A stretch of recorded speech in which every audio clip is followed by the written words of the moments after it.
قالت الأعراب آمنا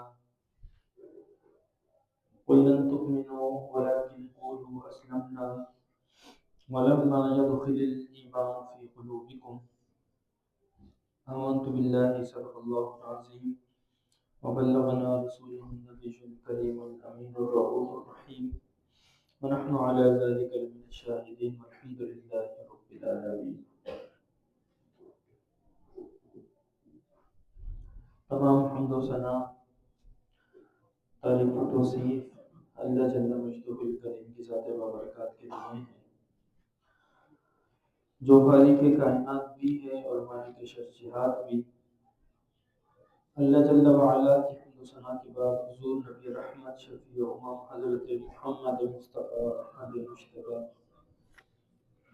علیہ افضل التحیہ و افضل الثنا کی بارگاہ بقدس پناہ میں اپنی عقیدتوں، محبتوں اور ارادتوں کا خراج پیش کرنے کے بعد، عزیز سامعین و جملہ حاضرین، سورۃ الحجرات کی آیت نمبر 14 کا کچھ حصہ آپ کے سامنے تلاوت کیا ہے۔ اللہ کریم سے دعا ہے کہ میری زبان پر کلمۃ الحق جاری فرمائے۔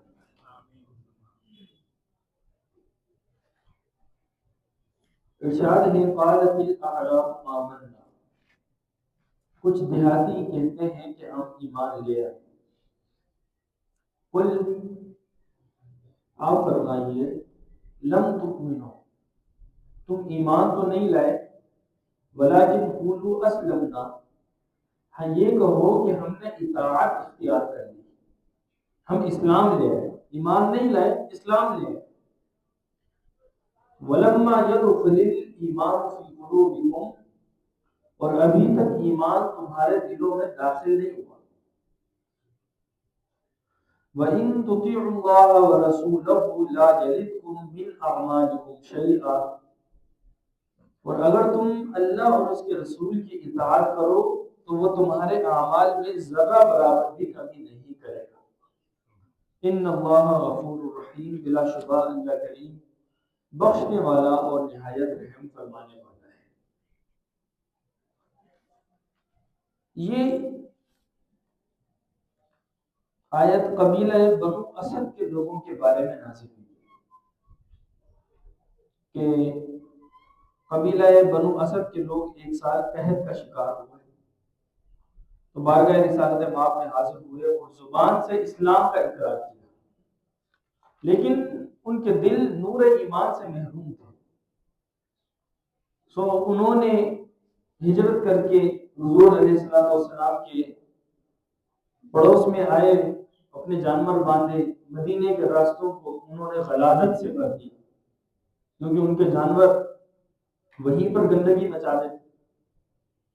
سو حضور کی خدمت میں آ کے عرض کرتے کہ ہم اپنے بال بچے، اپنے جانور مویشی سب لے کر آپ کے پاس آ گئے، دوسرے قبائل کی طرح ہم نے آپ سے جنگ نہیں کی، اس لیے آپ ہمیں ہماری ضرورت کی چیزیں مہیا کیجیے، ہمیں کھانے کے لیے، ہماری رہائش کا انتظام، ہمارے جانوروں کا چارہ اور پانی، یہ سب آپ کے ذمہ ہے۔ سو وہ اس طریقے سے حضور علیہ السلام پر احسان جتلاتے ہیں کہ گویا کہ ہم چونکہ مسلمان ہو گئے اور ہم آپ پر ایمان لے آئے تو اس لیے ہم نے آپ پر بہت احسان کر دیا۔ تو ایمان تو وہ لے آئے، اسلام تو وہ لے آئے، لیکن پھر حضور کے سامنے آ کر وہ احسان جتلاتے ہیں۔ اسی طریقے سے کئی اور قبائل جس میں قبیلہ مزینہ اور جزینہ اور قبیلہ اسلم تھے، وہ بھی اسی طریقے کی باتیں کرتے ہیں۔ تو اللہ کریم نے اپنے حبیب مکرم صلی اللہ علیہ وسلم کو حکم ارشاد فرمایا ہے کہ انہیں کہہ دو کہ تمہارے دلوں نے ایمان قبول نہیں کیا، تم ظاہری طور پر اگرچہ خود کو مسلمان کہتے ہو، تمہارے اعمال مسلمانوں کے اعمال کی طرح ہیں کہ تم ان کی طرح نمازیں پڑھتے ہو، خود کو مسلمان کہتے ہو، کلمہ پڑھتے ہو، لیکن چونکہ تم نے اس اسلام کو محض اپنے فائدے کے لیے قبول کیا ہے، تمہارے دل ابھی تک اسلام کے نور سے محروم ہے، تو اس لیے تم یہ نہیں کہہ سکتے کہ ہم مومن ہیں، بلکہ یہ کہو کہ ہم مسلم ہیں۔ تم ابھی مومن نہیں ہوئے، مسلمان ہوتا ہے۔ اب کیا مومن اور مسلمان ایک الگ الگ چیزیں؟ اس کی بحث بعد میں بتا۔ تو تم نے فقط دنیاوی مفاد حاصل کرنے کے لیے، قتل اور اسیری سے بچنے کے لیے اسلام قبول کیا ہے اور مسلمانوں کے زمرے میں شامل ہو گئے۔ اگر تم اللہ اور اس کے رسول کی صدقے دل سے اطاعت کرو گے اور اس کو اپنا شعار بنا لو گے تو تمہارے اعمال کا پورا پورا اجر دیا جائے گا۔ اب کیا ایمان اور اسلام کو الگ چیزیں ہیں یا ایک ہی ہے؟ تو اس کی تفصیل میں جو بات علماء نے ذکر فرمائی ہے اس کا خلاصہ یہ ہے کہ عمومی طور پر ایمان اور اسلام ایک ہی قرار دیا جاتا ہے۔ بعض اوقات اسلام کا لفظ استعمال ہوتا ہے، بعض اوقات ایمان کا لفظ استعمال ہوتا ہے۔ لہٰذا کہا جاتا ہے کہ جو مومن ہے وہ مسلمان ہے اور جو مسلمان ہے وہ مومن ہے۔ سو اس اعتبار سے تو اس میں کوئی فرق نہیں ہے، لیکن علماء نے بعض مواقع پر اس میں فرق کو بھی ذکر کرنا ہے۔ لہذا علماء یہ فرماتے ہیں کہ ایمان ماننے کا نام ہے اور اسلام جھکنے کا نام ہے۔ یعنی اگر کوئی شخص دل سے اللہ کو ایک مان لے، اس کی وحدانیت کا اقرار کر لے، رسول اللہ صلی اللہ علیہ وسلم کی رسالت کا اقرار کر لے، اگرچہ زبان سے اقرار نہ کرے، صرف دل میں اچھا سمجھے، تو اس کے دل میں ایمان ہے، اس کو مومن کہا جائے گا بعض علماء کے نزدیک۔ لیکن مسلمان نہیں کہا جائے گا جب تک کہ وہ زبان سے اقرار نہ کرے۔ ایمان آسان لفظوں میں اگر بتائیں تو وہ تصدیق قلب کا نام ہے۔ جب ہم دل سے کسی چیز کی تصدیق کر دیتے ہیں تو آپ نے وہ پڑھی ہے ایمان مفصل اور ایمان مجمل، تو اس میں یہ بات آتی ہے۔ تو گویا کہ تین چیزیں ہیں، ایک ہے تصدیق بالقلب، ایک ہے اقرار باللسان اور تیسرا ہے عمل بالارکان۔ یہ تین چیزیں اسلام تین چیزوں کے مجموعے کا نام ہے۔ اگر انسان کو تینوں چیزیں حاصل ہو جائیں تو یہ اس کی دنیاوی اور اخروی کامیابی کے لیے کافی ہے۔ ایک شخص دل سے بھی اقرار کرے، تصدیق کرے کہ اللہ کو میں مانتا ہوں، دل سے مانتا ہے، رسول اللہ کی رسالت پر جو اسلام کی ضروریات ہیں، ضروریات دین ہے، ان سب کو تسلیم کرتا ہے۔ قرآن مجید اللہ کی کتاب ہے، اس کو مانتا ہے، فرشتوں کو تسلیم کرتا ہے، کتاب جو اللہ نے نازل کی ہے جتنی بھی، ان سب کو تسلیم کرتا ہے۔ یہ ہے تصدیق بالقلب۔ دوسرا ہے اس کے بعد اقرار باللسان، کہ دل سے بھی تصدیق کرتا ہے، زبان سے بھی اقرار کرتا ہے۔ جیسا کہ ہم جب لا الہ الا اللہ محمد رسول اللہ یا اشہد ان لا الہ الا اللہ و اشہد ان محمدا عبدہ ورسولہ، جب یہ کہتے ہیں تو ہم نے زبان سے اقرار کر لی، پہلے دل سے تصدیق کی اور زبان سے اقرار کر لی، دو چیزیں حاصل ہو گئی۔ اب تیسرا درجہ عمل کا، انسان کی اخروی نجات کے لیے جو اس کے اعمال ہیں وہ بہت ضروری چیز ہے، وہ بہت ضروری چیز ہے۔ اگر کوئی شخص صرف زبان سے شہادت کا اقرار کر دے، من شہد لا الہ الا اللہ وان محمد عبدہ ورسولہ صلی اللہ علیہ وسلم، تو حضور نے فرمایا دخل الجنہ۔ کئی حدیثوں میں موجود ہے، حضرت جناب ابو درداء حضور علیہ السلام کے صحابی ہیں، مسند امام اعظم میں تفصیلی حدیث موجود ہے۔ ایک دن حضور کے پیچھے بیٹھے، خود بیان کرتے ہیں انا ردیف رسول اللہ صلی اللہ علیہ وسلم، میں رسول اللہ کے پیچھے سواری پر بیٹھا۔ تو حضور نے کہا کہ ابو درداء سنو، میں تمہیں آج ایک بات بتاتا ہوں، من شہد لا الہ الا اللہ وانی رسول اللہ دخل الجنہ۔ ابو درداء جو اس بات کی گواہی دے دے اللہ کے سوا کوئی معبود نہیں اور میں اس کا رسول ہوں اور بندہ ہوں تو وہ جنت میں داخل ہو جائے۔ ابو درداء کہنے لگے وَإِن زنا وَإِن سرقا، حضور اگر وہ زنا کرتا ہو، چوری کرتا ہو، یعنی برے اعمال ہو اس کے، تب بھی جنت میں داخل ہو جائے گا؟ صرف اگر وہ یہ دو کام کرتا ہے، شہادت اللہ کی وحدانیت اور شہادت رسول اللہ صلی اللہ علیہ وسلم کی رسالت کی، بس یہ دو کام کر جائے تو جنت میں داخل ہو جائے گا۔ اگر سے وہ کوئی گناہ کبیرہ کرتا رہے تو حضور علیہ السلام خاموش رہے، جواب نہیں دیا ان کو ہاں یا نہ کر۔ پھر تھوڑی دیر بعد فرمایا من شہد لا الہ الا اللہ وانی رسول اللہ دخل الجنہ۔ جو یہ گواہی دے اللہ کے سوا کوئی معبود نہیں اور میں اس کا رسول ہوں، جنت میں داخل ہو جائے۔ اب پھر ابو دردہ بولے وَإِن زَنَا وَإِن سَرِقَ، حضور اگر وہ چوری کرتا ہو، زانی ہو، تب بھی یہی؟ حضور نے کوئی جواب نہیں دیا۔ پھر آگے چلے تھوڑی، پھر یہی ارشاد فرمایا من شہید لا الہ الا اللہ وانی رسول اللہ دخل الجنہ، جو گواہی دے اللہ کے سوا کوئی معبود نہیں اور میں اللہ کا رسول ہوں، جنت میں داخل ہو۔ پھر کہا وَإِن زَنَا وَإِن سَرِقَ، تو اب جواب میں حضور نے فرمایا وَإِن زَنَا وَإِن سَرِقَ وَإِن رُغِمَ عَنْ فَوْقِهِ،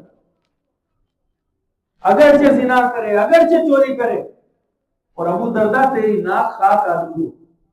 یہ عرب کے محاورے اس طرح بول دیا جاتا ہے، جیسا کہ بعض مواقع پر حضور نے بعض صحابوں کو کہا تیری ماں تجھے روئے، بعض میں کہا کہ تیری ماں تجھے کھو دے، ثقلت کا امک یا معاذ۔ تو یہ عرب کے محاورے تھے، جیسے ہم اپنے یہاں محاورہ کا استعمال کرتے ہیں، ارے ہاں نا بھائی بول تو دیا۔ تو اسی طرح عرب میں بھی اس سے کوئی وہ مقصود نہیں ہوتا بد دعا، یہ وہاں کے محاورت لغت میں بولے جاتے تو بول دیا۔ تو فرمایا اگرچہ زنا کرے، اگرچہ چوری کرے، اگر دنیا سے اس کی آنکھ بند ہوئی تو یہ حالت تھی کہ دل میں اللہ کی وحدانیت اور رسول اللہ کی شہادت کا اقرار تھا، تو اللہ سے جنت میں داخل ہو سکتے۔ سبحان اللہ۔ تو پتہ چلا کہ اسلام بندہ مومن کی نجات کو اتنا ہی کافی ہے۔ اب اعمال کا جو آتا ہے تو یہ اعمال انسان کو ابتداءً جنت میں داخل کریں گے، یہ اس کے لیے۔ حدیث میں یہ جو فرمایا گیا کہ جس نے یہ گواہی دے دی، حضور نے فرمایا کئی حدیثوں میں، ایک میں نہیں ہے بلکہ ایک صحابی حضرت انس بن مالک رضی اللہ تعالیٰ عنہ، بڑے مشہور صحابی، سب جانتے ہیں، آخر عمر تک لوگوں کو ایک بات نہیں بتائی، اور جب انتقال کا وقت قریب آیا تو لوگوں کو جمع کر کے کہا کہ میں تمہیں وہ بات بتانے والا ہوں جو رسول اللہ نے مجھے بتائی تھی، اور میں نے زندگی بھر اس لیے نہیں بتائی کہ مجھے خوف تھا کہ اگر میں نے لوگوں کو یہ بات بتا دی تو لوگ عمل چھوڑ دیں گے، تو پھر وہ بات، اور اب اس لیے بتا رہا ہوں کہ میرا آخری وقت ہے، اور حضور کا فرمان ہے کہ جو مجھ سے ایک بات بھی سنے اسے آگے پہنچائے، بلغوا عنی ولو آیۃ۔ تو پھر فرمایا کہ سنو، حضور علیہ السلام نے فرمایا جس شخص کے دل میں شہادتین ہوں گی، اللہ کی وحدانیت کا اقرار، رسول اللہ کی رسالت کا اقرار، گارنٹی ہے کہ ضرور جنت میں جائے گا۔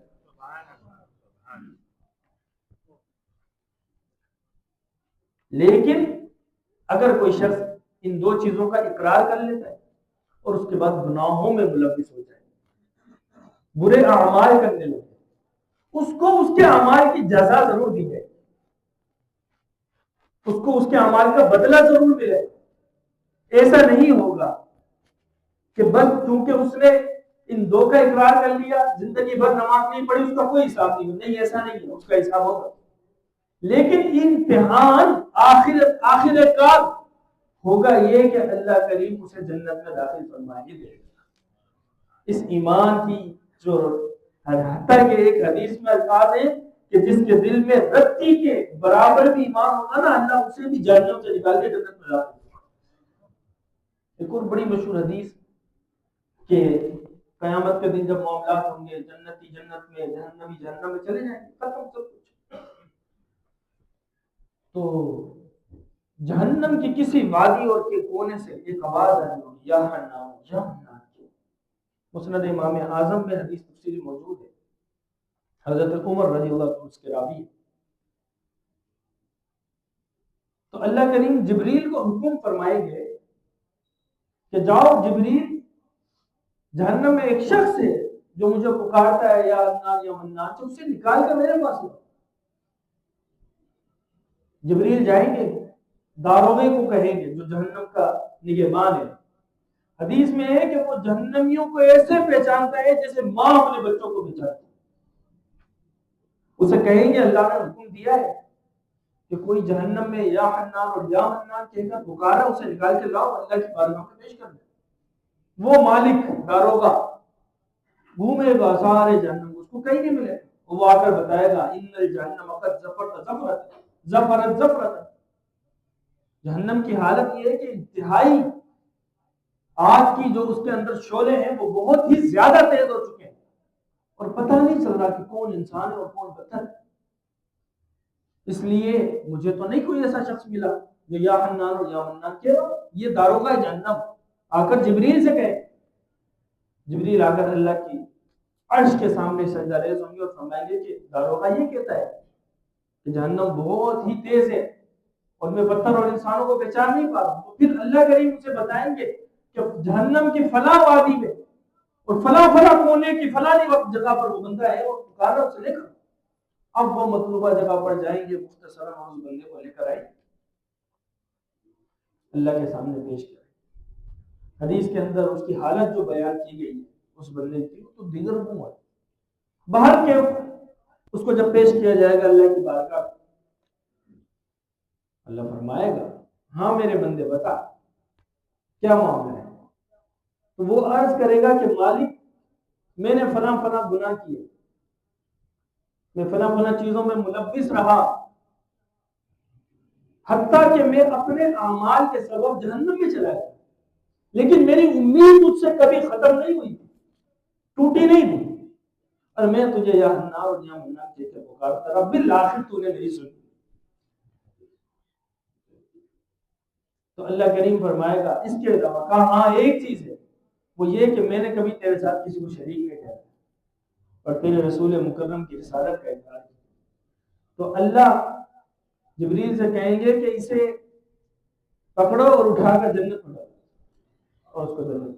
یہ آخری شخص ہے جو جہنم میں ہوگا اور مسلمان ہوگا، جس کے دل میں کلمہ ہوگا، ایمان ہوگا، اور اللہ اسے نکال کر یہاں سے جنت میں داخل ہوگا۔ اب جب یہ حدیث حضرت عمر رضی اللہ عنہ نے سنائی، آپ کی آنکھوں سے آنسو جا رہے اور لوگوں نے کہا کہ لوگوں کاش وہ شخص میں ہو۔ لوگوں نے کہا حضرت یہ کیسی بات ہے، اس قدر بری حالت میں وہ شخص ہوگا اور سب سے آخری فرد ہوگا جسے اللہ کریم جہنم سے نکال کے جنت میں داخل کرے گا، اور آپ یہ فرما رہے کہ کاش میں ہوں۔ تو حضرت عمر رضی اللہ عنہ نے جو جواب دیا سننے کے لائق، آپ نے فرمایا کم از کم اس کی اتنی گارنٹی تو ہے نا کہ اس کا خاتمہ ایمان پر ہوگا۔ سبحان اللہ۔ اور آپ کی اور میری کیا گارنٹی؟ اسی لیے حدیث میں فرمایا کہ انما الاعمال بالخواتیم، اعمال کا دار و مدار خاتمے پر ہے۔ انسان ساری زندگی اچھائیاں کرتا رہے، نیک اعمال کرتا رہے، لیکن اگر اس کا خاتمہ ایمان پر نہیں ہو تو سب بیکار ہے۔ برائیاں کی، گناہ کے کام کیے، یہ نہیں کہا جا رہا کہ بھئی گناہ کرو کوئی مسئلہ نہیں، یہ نہیں بول رہا۔ انسان ہے، نفسانی خواہشات ہیں، اس کے ساتھ نفس ہے، شیطان ہے، ہزار چیزیں ہیں، روزگار ہے، وہ بھی بات بات اس کو مجبور کرتا ہے غلط کاموں کی طرف۔ اگر اس سے یہ کام سرزد ہو گیا لیکن دل میں اس کی شہادت ہے، اللہ کی وحدانیت ہے، رسول اللہ کی رسالت کا اقرار ہے، ایک دن تو ضرور وہ آئے گا کہ اللہ اسے وہاں سے نکال کے جنت میں داخل کرے۔ تو پھر حدیث میں بڑی تفصیل کے ساتھ ہے کہ جب ان لوگوں کو جو جہنم میں سے نکال کر ادھر ڈالا جائے گا تو لوگ ان کا نام جہنمی رکھ دیں گے، اہل جنت، اہل جنت ان کو جہنمی کہا کریں گے کہ یہ جہنمی ہے، یعنی جہنم سے آئے۔ تو پھر یہ اللہ سے عرض گزاروں گی مالک اس نام کو مٹا، تو اللہ کریم ان کے ذہنوں سے اس نام کو مٹا دے گا، گویا کبھی بولا ہی نہیں۔ سو پتہ کیا چلا؟ پتہ یہ چلا، بات یہاں سے نکلی تھی کہ کیا ایمان اور اسلام ایک ہی چیز ہے یا الگ الگ ہے؟ تو ایمان نام ہے تصدیق بالقلب، اور تین چیزیں ہیں اس میں، ایک تصدیق بالقلب، ایک اقرار باللسان اور ایک عمل بالارکان۔ ان تینوں کے مجموعے کا نام اسلام ہے، ان تینوں کے مجموعے کا نام، تینوں چیزیں حاصل ہو جائیں۔ ایک شخص ہے مثال کے طور پر وہ ظاہری طور پر مسلمان ہو گیا منافقت کر کے، جیسا کہ تاریخ میں ایک شخصیت ایسی ہے جس نے بہت بڑے فرقے کو جنم دیا اور آج ہمارے سر کا درد بنا ہوا ہے، عبداللہ بن سبا، سین سے سبا، یہ یہودی تھا، ظاہراً مسلمان ہوا اور اس نے سب سے پہلے حضرت علی کے فضائل میں حدیثیں کرنا شروع کر دی۔ یہ حضرت علی کے فضائل میں تو اکثر حدیثیں ذکر کی جاتی ہیں، یہ اسی کی گڑی بھی ہے، حتیٰ کہ ایک وقت وہ آیا کہ اس نے حضرت علی کو خدا کے مرتبے پر فائز کر دیا، الیاذ باللہ، اور کہا کہ علی وہ ہے کہ جو سلطنت چلاتا ہے، جس کی بادشاہت ہے۔ آج ہمارے بعض جاہل لوگ بھی یہی زبان بولتے ہیں۔ اب فیس بک اٹھا کر دیکھیں، ایک فرقہ ہے، انہوں نے تو باقاعدہ حضرت علی کو خدا کا درجہ دے رکھا ہے، باقاعدہ خدا کا درجہ دے رکھا ہے، وہاں نعرے لگتے ہیں کہ علی ہمارا خدا، استغفر اللہ، ہمارا خدا تو ایک ہی ہے صرف، جس کی ہم عبادت کرتے ہیں، اس کا کوئی شریک نہیں، اور ہم اس کی تصدیق کرتے ہیں، اللہ تو گواہ ہے۔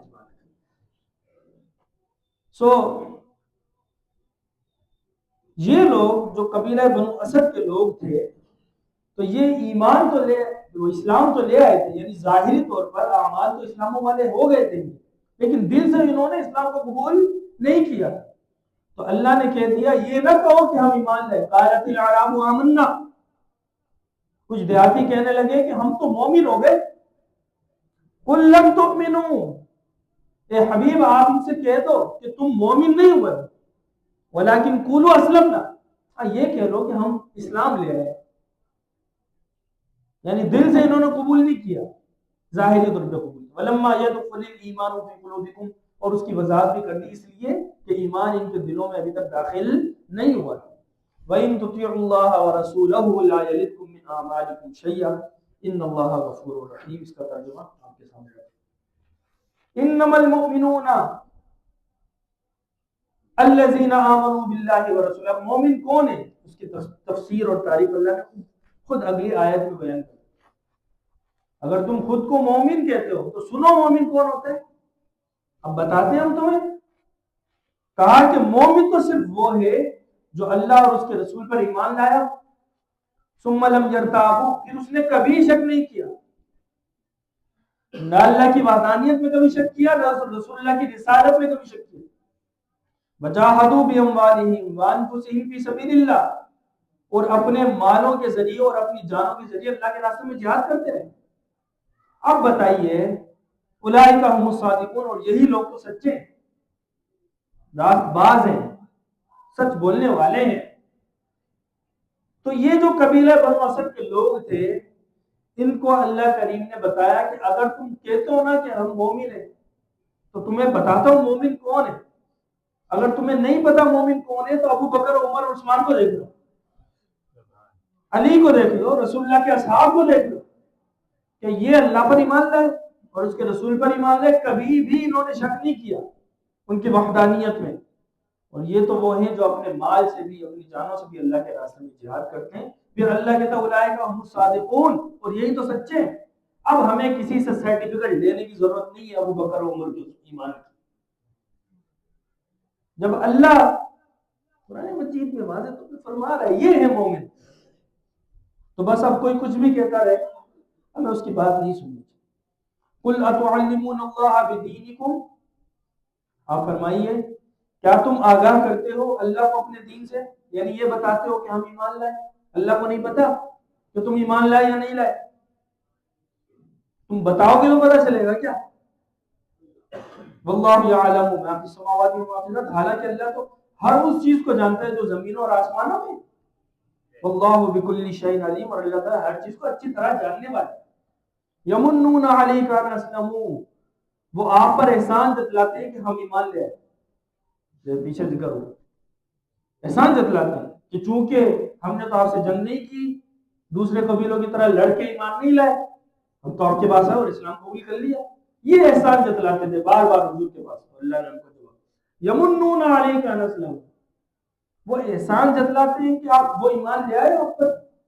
قل لا تمنوا علی اسلامکم، آپ ان سے کہتے، اللہ فرما رہے ہیں حضور علیہ السلام کو کہ آپ ان سے کہہ دو مجھ پر اپنے اسلام کا احسان مت جتلاؤ، تم نے کوئی احسان نہیں کیا، اسلام قبول کیا۔ بل اللہ یمن علیکم ان ہداکم للایمان، بلکہ اللہ نے تم پر احسان فرمایا کہ تمہیں ہدایت کی روشنی عطا فرمائی، تمہیں ایمان عطا فرما دیا، یہ تو اس کا احسان ہے۔ اگر وہ تمہیں ہدایت عطا نہ فرماتا تو تم تو کفر کی ظلمت میں مر جاتے۔ اور جہنم کا ایندھن بنتے، کبھی بھی جنت کا منہ نہیں دیکھ پاتے، نجات تمہیں نہ ملتی۔ یہ جو تم ایمان لے کر آئے ہو، تم نے اسلام قبول کیا ہے، یہ تمہارا احسان نہیں ہے، بلکہ یہ تو اس رب کا احسان ہے کہ جس نے تمہیں نور ہدایت عطا فرما دیا۔ ان کنتم صادقین، اگر تم سچے ہو۔ ان اللہ یعلم غیب السماوات والارض، یقیناً اللہ تعالیٰ آسمانوں اور زمینوں میں سب چھپے رازوں کو جانتا ہے، سب چھپے رازوں کو۔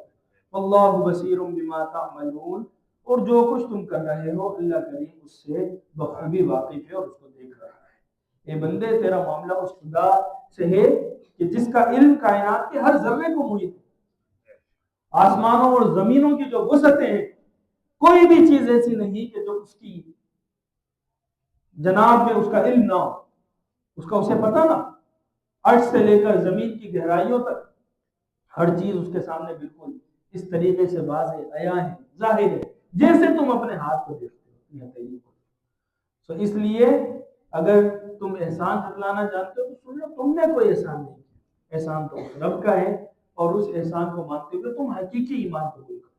یہاں پر اس سورۃ الحجرات کا اختتام ہوتا ہے، اور اس کے بعد سورۃ القاف، اگلی سورت جو ہے وہ انشاءاللہ عز و جل اللہ کریم کی عطا سے اور اس کی توفیق سے اگلے جمعہ سے اس کا بیان کیا جائے گا۔ اللہ کریم سے دعا ہے کہ اللہ کریم میری زبان پر کلمۃ الحق جاری فرمائے، اور ہمیں قرآن مجید کو سمجھنے اور اس پر عمل پیرا ہونے کی توفیق مرحمت فرمائے۔ وآخر دعوانا